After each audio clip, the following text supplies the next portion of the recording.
think our call to action is to make sure that that physical capacity is available and that we offload that physical capacity with things that AI and digital and technology can solve for us.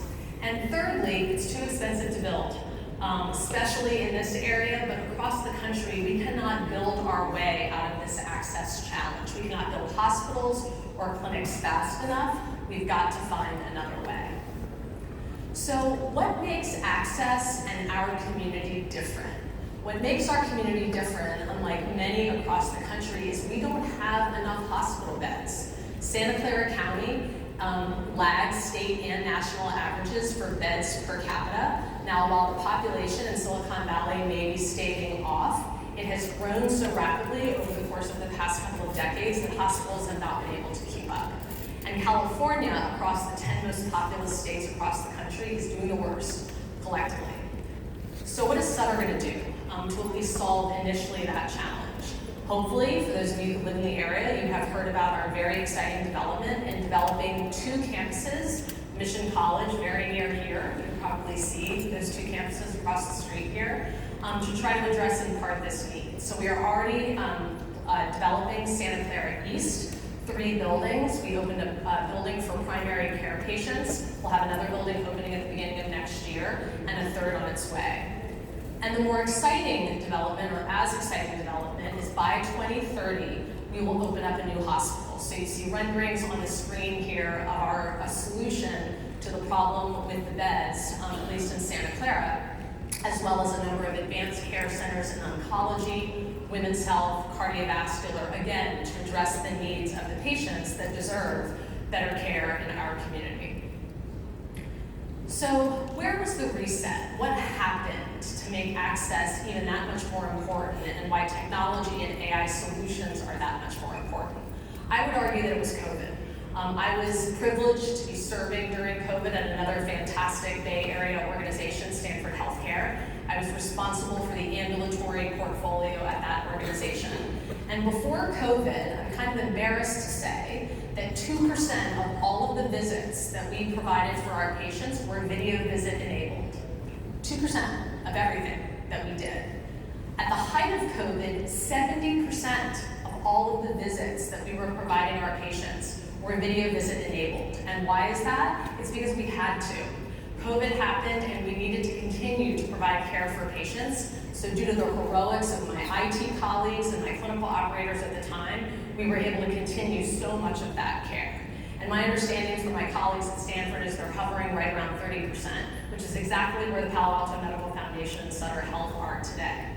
So something changed. This wasn't a blip. Patients realized, oh my gosh, when they're forced to, they can actually move pretty quickly and provide a lot of care digitally to patients. And so I don't believe we're going back. And the other important thing that happened is clinicians, at least organizations like Stanford and PAMF, that partnered with doctors to make sure that they were leading the solution of what care is clinically appropriate, got on board. And so fast forward to today, the physicians that I have the privilege of working with at the Palo Alto Foundation Medical Group see what AI and digital and other means can do as a channel to support patients and to advance care. So PAMF and Sutter Health have been incredibly poised as of late. I've been at the organization at Sutter for 2 years, and I've been delighted to see how embracing the clinical community and Sutter Health as an organization it is to digital advancements and to AI. So why is that? One thing is that our physicians, many of whom have grown up in Silicon Valley, they might have trained here, or even if they didn't train here, they elected to spend their careers here. And we have a number of innovation challenges, both at the Palo Alto Medical Foundation as well as Sutter Health, which encourages frontline doctors and care teams to come to us with ideas of things that can really move the needle. There is a long-standing history of many of the doctors in Silicon Valley that work at Sutter Health that have already partnered with tech companies. We have a few entrepreneurs within those ranks as well. And I think the culture is such that we're sort of early adopters by nature. PAMF is an enormous organization, 7,000 employees, 2,000 physicians, and so I'm always eager, and I encourage my colleagues and my care teams to be eager to try new things. So one example that I have up on the screen here came from a physician assistant, Brian Lamone, in addition to a member of my care team, Jessica Sherwood. And they said to themselves, how can we make the patient that has just been diagnosed with cancer, how can we make their experience in the exam room the best it possibly can be? And what they decided is the best thing you can do for that patient and for that doctor is to make sure the patient comes to that exam room visit already knowing a lot about their diagnosis and customizing the information that they have about what it means for them. And so they used AI to customize for each patient educational material and information so that when the patient comes to that initial visit, they come in educated, and as importantly, the care team can really focus on what needs to happen in the 3-dimension with that respective care team. What else are we doing at Sutter Health and PAMF? So Da Vinci robots, I'm sure everybody in this room has probably heard of those. We've got 2 of them, we're bringing on more. But these enable in the surgical sphere to enable the physician to see more, do more, become more efficient, and provide safer care for patients. So one example of the physical infrastructure. We just heard, I'm going to talk about ADOC in just a second, we just heard from Krishna what he saw, or what he was talking about, is called a bridge. So a bridge is a technology that when if you come to PAMF, you probably have had, because all of our physicians have it, ask for your okay, that there is an ambient listening device that enables that doctor, hopefully, to keep eye contact, to concentrate on what you're saying. And when they go back to their office, they have a note that, at least I'm told by them, is perfect. It takes out all of the extraneous information and really focuses the note on what's clinically relevant as a part of that interaction. This has saved hours of what we describe as pajama time for our physicians when at the end of a long day, they are saved from that administrative burden where they can really do what they want to do and practice medicine over the course of the day. And then lastly, we interact with our patients through something called My Health Online. All systems should have this. It's table stakes in terms of interacting with patients. What we're focusing on is making sure that we can, through that portal, give patients education, make sure that they can schedule appointments, and we are seeing great traction, as well as our patients, the 67% of the 1.4 million patients who are using it for multiple things. They might schedule an appointment, read an article about a clinical condition, and so the more that we can do to create that as a channel of great information, we're investing in that. And this is just the beginning. I would argue, and I know that there is much more appetite to continue to build on this and tons of opportunity. This is really just only the tip of the iceberg.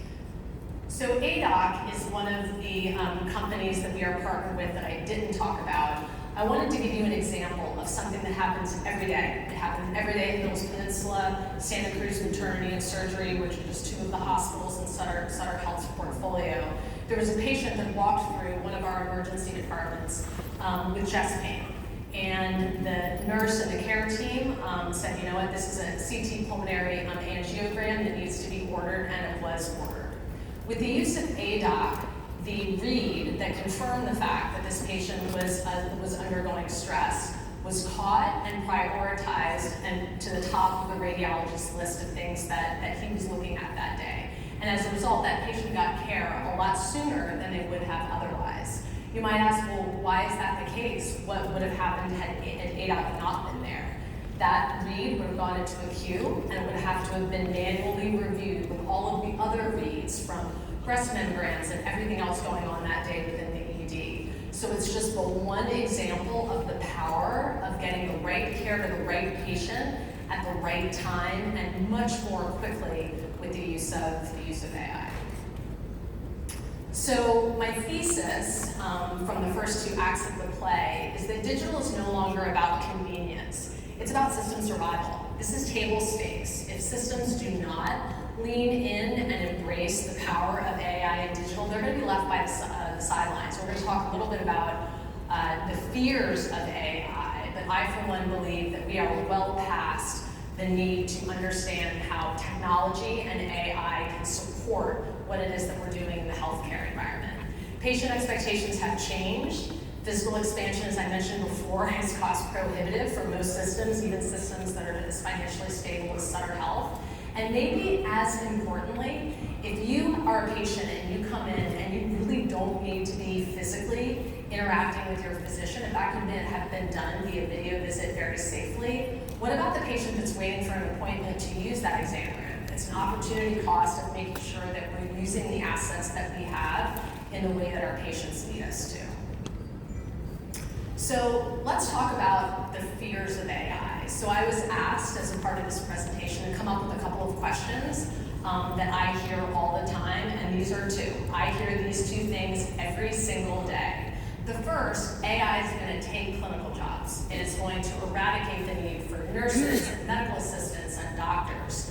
I'm not seeing it. If anything, I am desirous of hiring more of these clinical care colleagues. I have about 7,000 employees at the Palo Alto Medical Foundation. They are nurses and medical assistants. My biggest concern is that the cost of living, where all of us, or those people who live in the valley, live, is cost prohibitive in being able to hire and maintain for these folks to be able to see, oh, I can get educated and have a career in this area. But I'm certainly not worried about AI AI replacing the need for a clinical workforce. Hopefully, as Krishna was talking about in his example, if you were to come and ask my colleagues at PAMF, what they would say is that, yeah, AI might be a little bit scary, but we're using it to make them more effective and efficient so that they can concentrate and work at the top of their respective license. So while I think that there are some jobs, certainly on the administrative front, that in our collective lifetimes we will see disaggregated by AI, I am not worried about AI replacing the need for strongly licensed, excellent clinicians. And then secondly, this is probably the thing I hear the most about. I think I've heard about it 3 or 4 times today. AI will make the decisions. It's AI. I don't want AI telling me what drug I should take or what it is that I should do. And what I can say is that at Sutter, at PAMF, and at PAFMEG, clinicians are and will remain the decision makers here. What we're trying to do with AI is the upstream workflows, like I talked about in the ADOC information. It's actually to support the physicians, to make the physician more effective in doing what I believe, at least I hear from our clinicians, the reason that they went to medical school, which is to care for patients, to focus on their patients, not the administrative burden that we too often shackle them with.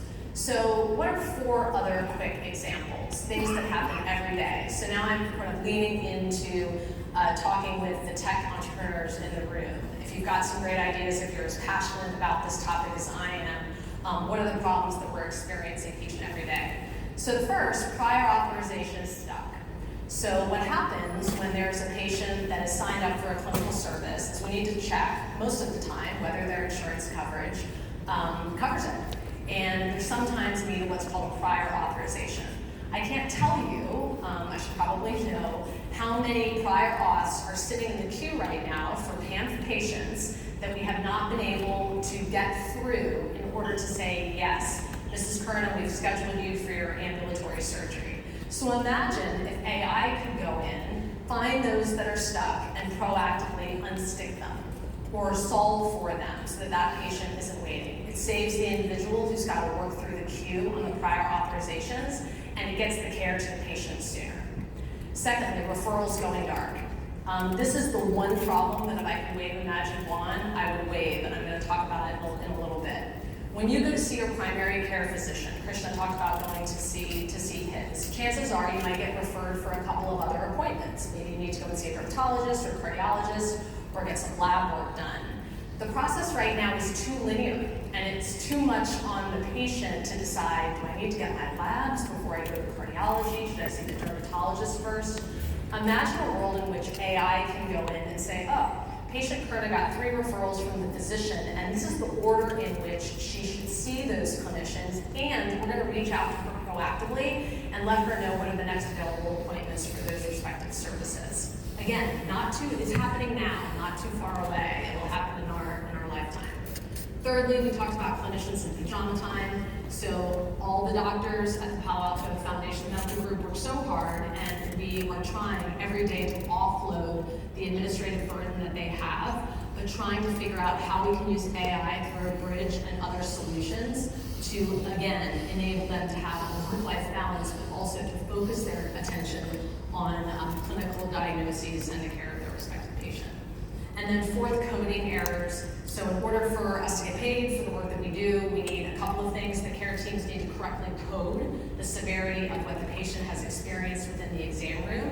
It's tricky, it's complicated, and we don't do it incredibly well. Humans make mistakes. So imagine an AI solution that goes into saying, this is often a miscoding that occurs, to surface it, to address it, so that the physician and the institution can get paid for the services that they provide. So again, just 4 very simple use cases of where AI can be put to work. So back to my magic wand, this is what I would love to solve for. AI getting the right patient to the right clinician at the right time in the right order. And I think we have just scratched the surface on what AI can do as orchestrator, not replacer for the clinician, not replacing the clinician, but helping us upstream with the workflows that advance better care for patients. So for the entrepreneurs in the room, I see cool technologies all the time. I saw some out there. I put on a VR headset. Here would be my recommendation to all of you out there. 4 things. Technology is really cool, but if it doesn't solve a workflow that is in a part of the clinician's clinical reality today, it's cool technology, but it's not helpful. So the technology can be great, but if it's technology looking for a problem to solve, start with the problem.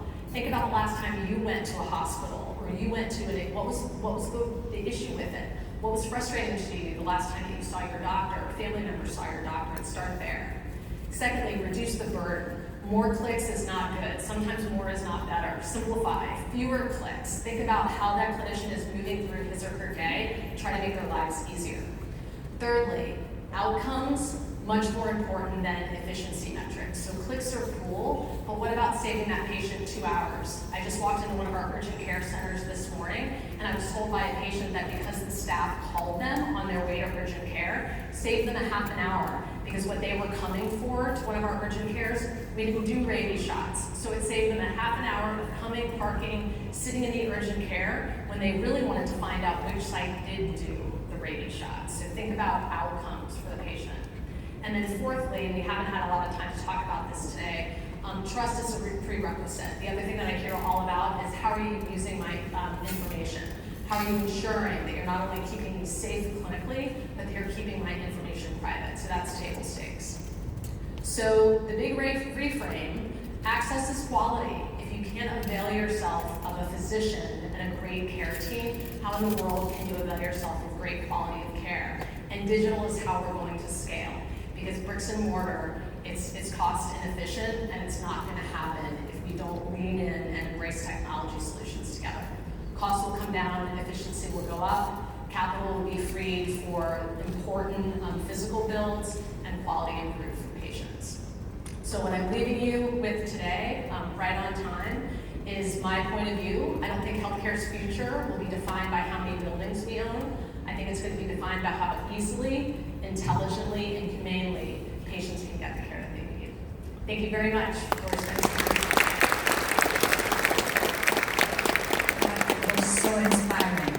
Thank you so much for all your insights. And I don't think we can let you off stage till we have the president, The boss. the boss. Thank you again. That was optimistic.